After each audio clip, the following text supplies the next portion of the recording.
I want to go over with you one of the most common questions that we get, and that is, how much water do we need to drink prior to the embryo transfer?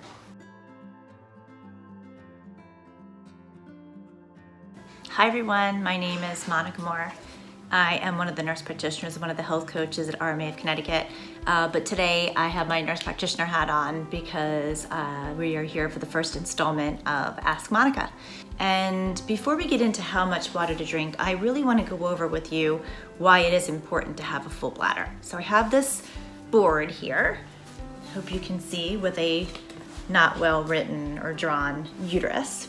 But what you can see is the catheter goes through here in through the cervix, and it encounters a curve. So most people's uteruses are tipped forward, some are tipped back, but regardless, it encounters a curve. And in this catheter is your fragile embryo or embryos. So anything that we can do to make this passage easier and maybe make less of a curve, we'd like to do. Well, one of the things that we can do is to fill the bladder. And so the bladder is this organ up here. And as the bladder fills, it pushes down on the uterus. Let's see if I can make this. It pushes down on the uterus and it sort of flattens out. Just a little bit bigger. That curve a little bit. And what it does is it makes the passage of that catheter just a little bit easier. The other thing that a full bladder does is we have an ultrasound probe that's on the abdomen that comes up here. And having a full bladder provides the contrast that we need in order to visualize the embryo actually going into the uterus. We see a little kind of a flash of light.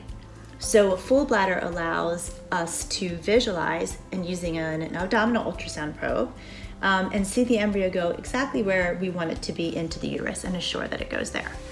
Okay, so now that we know why, let's talk about how much water that we need. So what we say is that we want you to have an uncomfortably full bladder. An uncomfortably full bladder provides a bladder that looks like that picture that I just showed you. What is uncomfortably full and how many ounces does that require? It depends on how hydrated you are.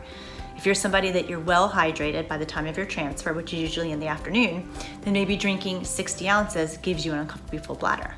If you're someone like me who drinks coffee all morning and doesn't drink water till 1 o'clock, then 72 ounces might just get me to a full bladder, but it's not uncomfortably full, and that's where you want it to be. So uncomfortably full feels like you're standing there and you kind of are wiggling around, trying to think of something else besides the fact that you have a full bladder, wondering if you're gonna pee in the middle of the procedure. Most people don't, you might, that's okay, we're used to that.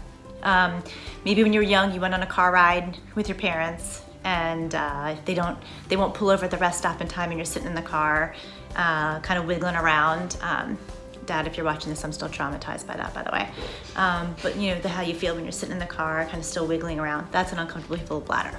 So the perception of that is more important than the fluid of ounces, the amount of fluid ounces.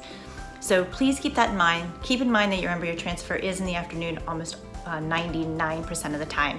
So you do have time to drink fluids, but really drink fluids so at the time of the transfer, it's already full. Otherwise, we're gonna have to wait for it to fill to give us those benefits that a full bladder has. So thank you for watching today. I think we're gonna provide a link below this to ask questions. Happy to answer them. No questions too silly or stupid.